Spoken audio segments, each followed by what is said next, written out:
So, hello, Year 12 and Year 13. This is a joint assembly. We're not able to meet in N6 at the moment due to COVID restrictions. So, we're going to have to go back to this format where I'm speaking to you online and you're picking up this assembly when you can during the week. And I urge you to do so because there's some important notices in this one. And we're also going to be looking at another part of the wellbeing and health sections of our assemblies this year. So the two things that we're going to look at, some notices first of all, and then our health and wellbeing section on relationship abuse this time. And these assemblies will tie in with some drop-down Wednesdays that we're having for PSHCE, where an organisation called Sexplain are going to be coming in and talking to you about various issues that are faced by young people today. So this all fits in with that. So first of all, some notices, some very important ones actually. Firstly, I'd like to say congratulations to Zara and Finn, who are our new head girl and boy. So well done to them. We also have some other student council representatives too. And so we're looking forward to meeting them very soon.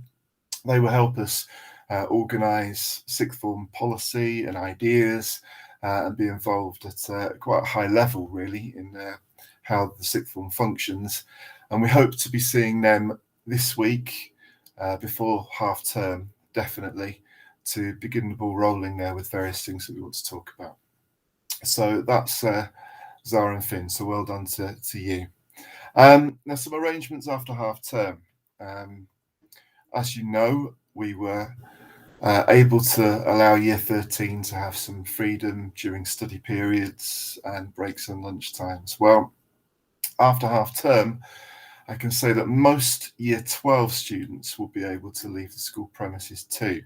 That will also be during study periods, break and lunch. So who will that be for? Well, there will be some that have not earned this privilege, unfortunately. If you are in that number, you will be spoken to by me or Mr. Brown by the end of the week. And you will be very clear that this privilege does not apply to you.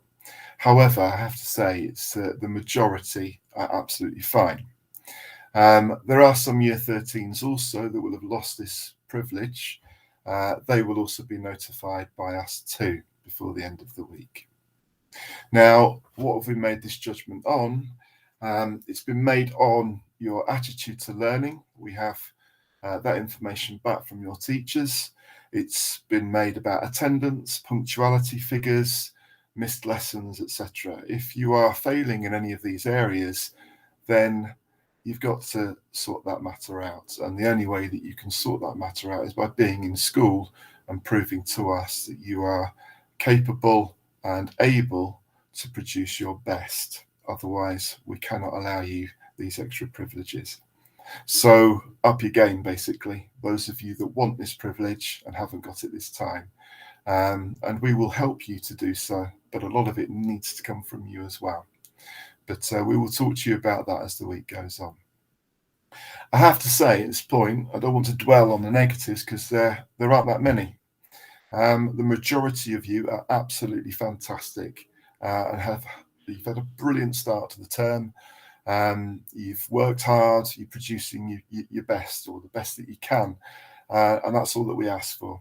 So it's interesting because that first meeting that we have with our head boy and girl and our student representatives, one of the agenda items is going to be about how we give you appropriate and supportive rewards from your perspective. So that's one of the items that we're going to be talking about because so many of you have done well this half term. Saying that, we do have, as a staff, concerns about passivity across the school, but obviously in particular with exam groups, and Year 12 and Year 13 are exam groups. I think some students are thinking that maybe it'll be predicted grades again next year, and doesn't really matter, we'll be okay. Well, it's a very, very, very slim chance that will happen, and we need to be prepared for it not to happen. We need to prepare you, and you need to prepare yourselves for exams, and what it takes to be successful in those exams.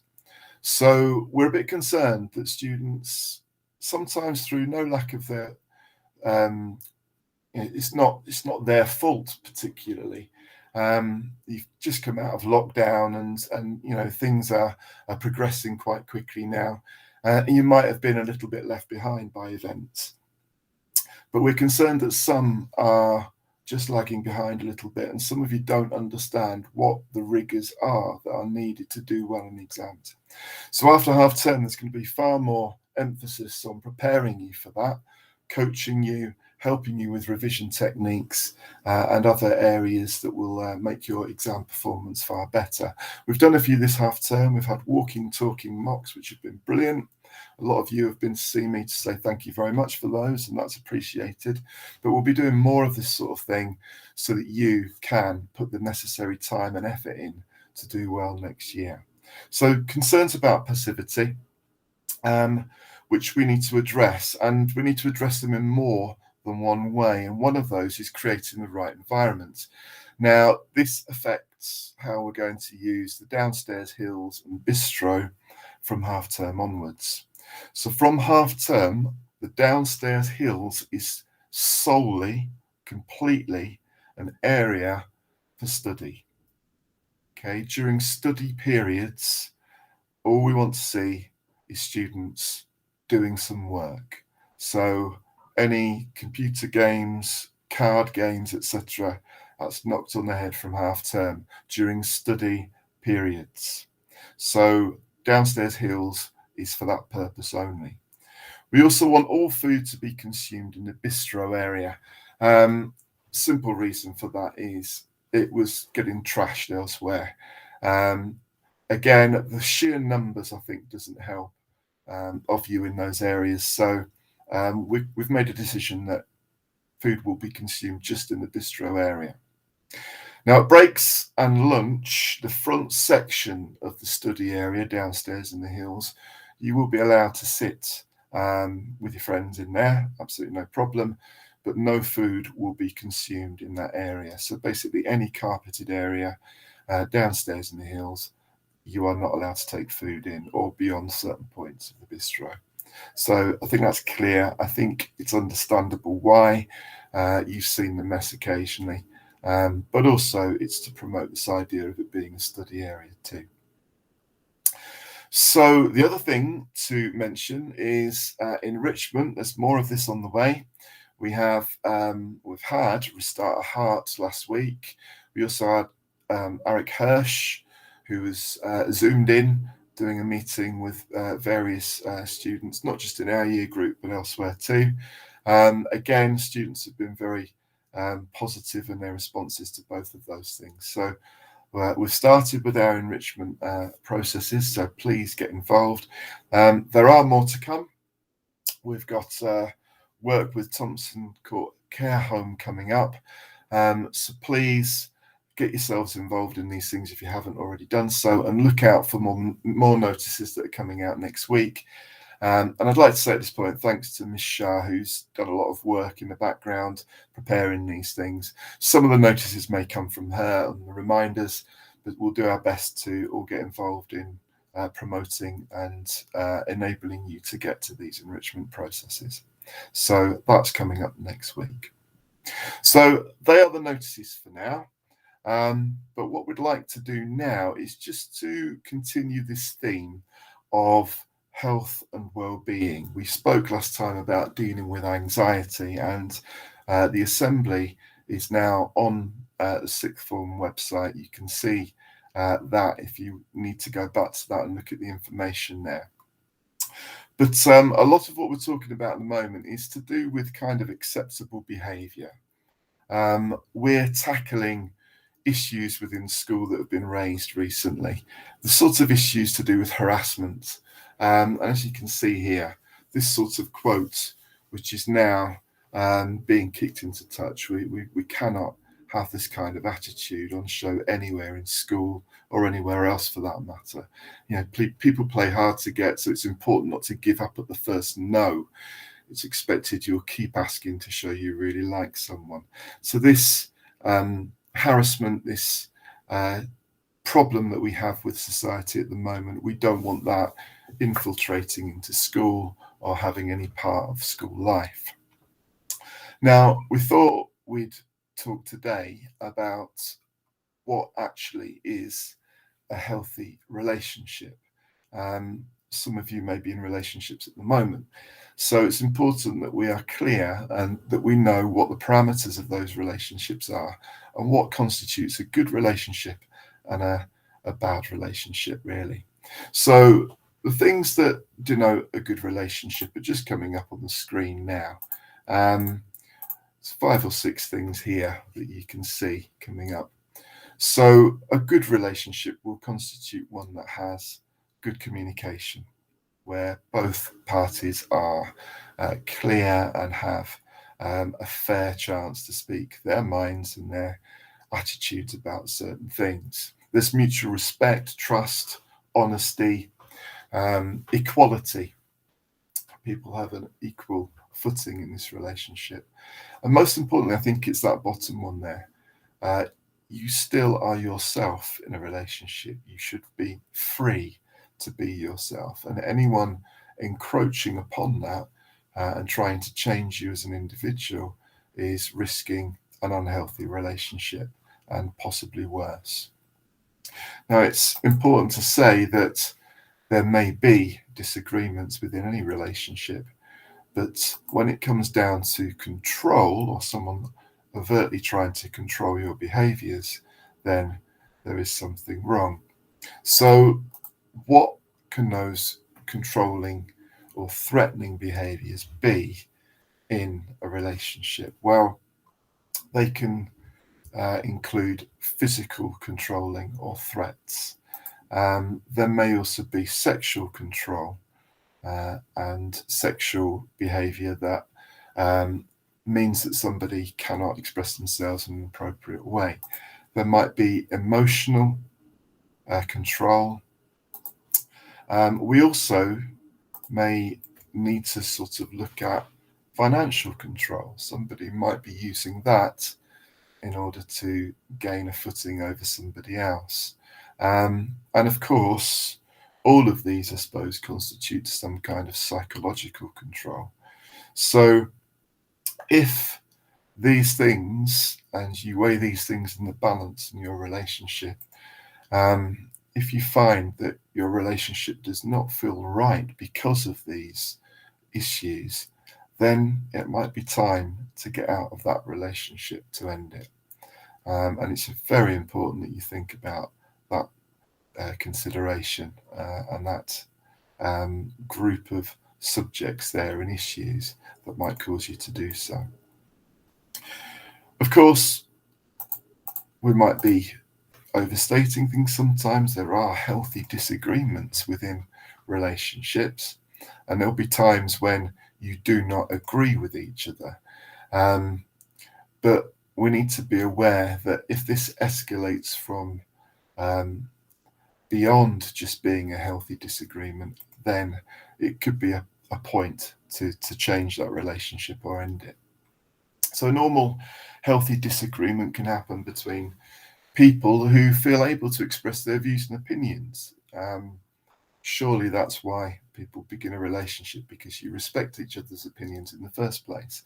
So if someone is encroaching upon those opinions, then and we're talking kind of excessively here, then you kind of lose the respect of others in that way.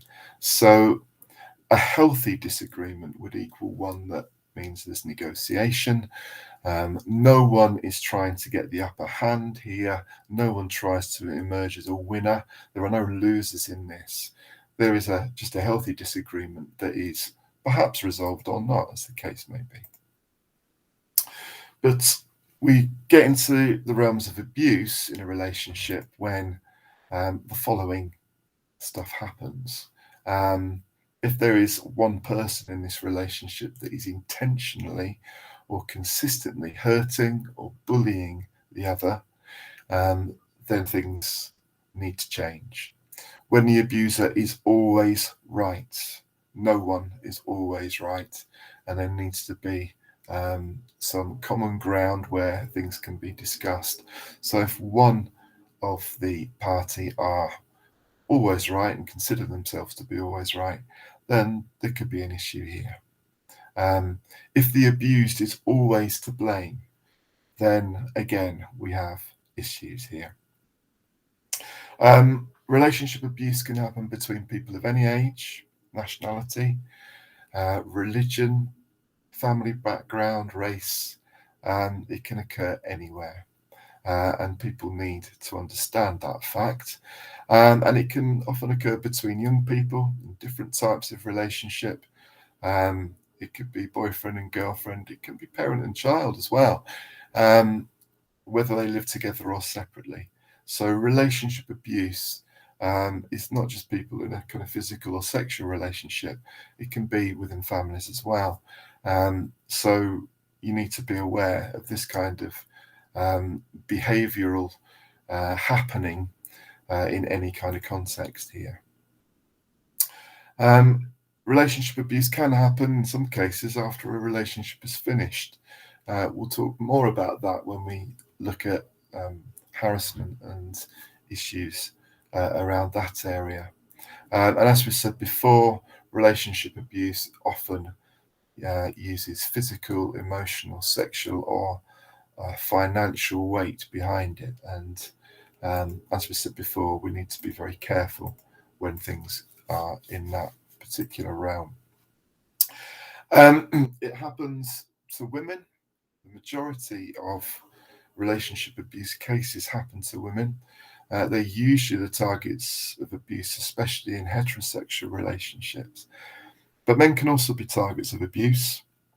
They often find it harder to seek help as well. Men traditionally do not share quite so much of themselves, so that needs to be in mind as well. But by and large, it's predominantly women who are the victims of this kind of relationship abuse, and often it's a repeated pattern of behaviour where these things take place. A very important quote here that I want you to consider, that people who use controlling behavior are more likely to go on to use violence or are already doing so. So that's something to consider. If you are in a relationship where you recognize these controlling behaviors beginning to take place or having taken place over a period of time, then you need to consider the fact that sometimes, in fact, it's more likely that these things can end up in a violent way at times.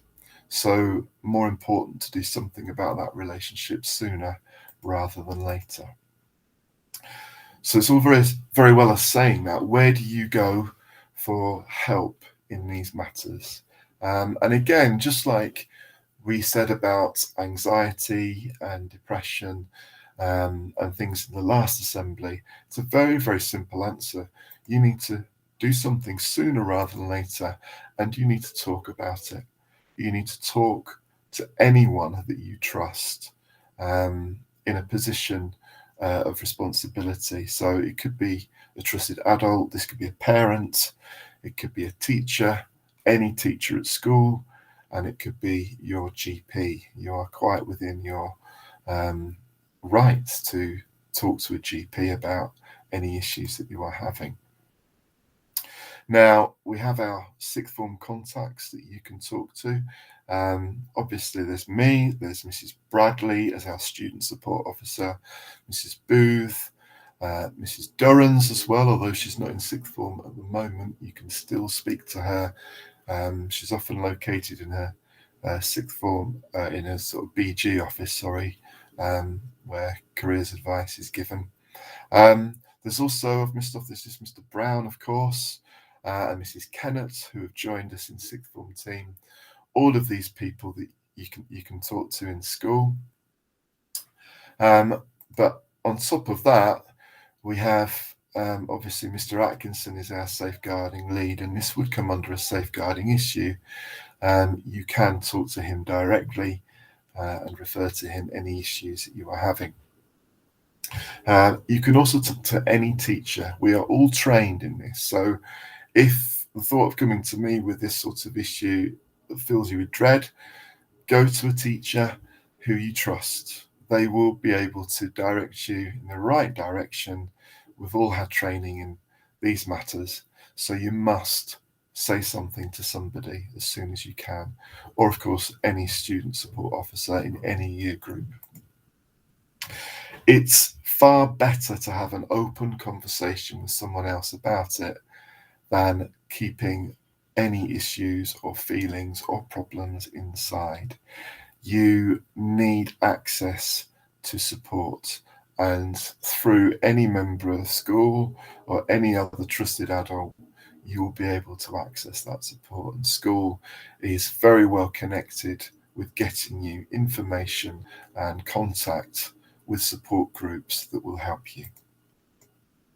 So again, I'm going to put up on the screen here other organizations that can help you with their websites, and these cover all sorts of things that we're going to talk about, but also it covers their physical and emotional abuse, and you can see some areas and organizations that you can contact.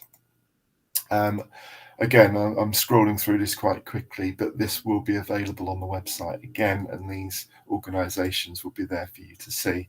But some useful phone numbers as well there for any kind of issue that you are dealing with. But I suppose the first message and the most important message is, if you are affected by the issues that we've talked about today, then please come and talk to a member of staff as soon as you can, rather than leaving it too late. So that's our assembly today, folks. I look forward to doing some more of these after half term. As I say, me and Mr. Brown will be coming round and explaining to those that are not able to take up the privilege of their study periods very soon. You will be notified this week on that.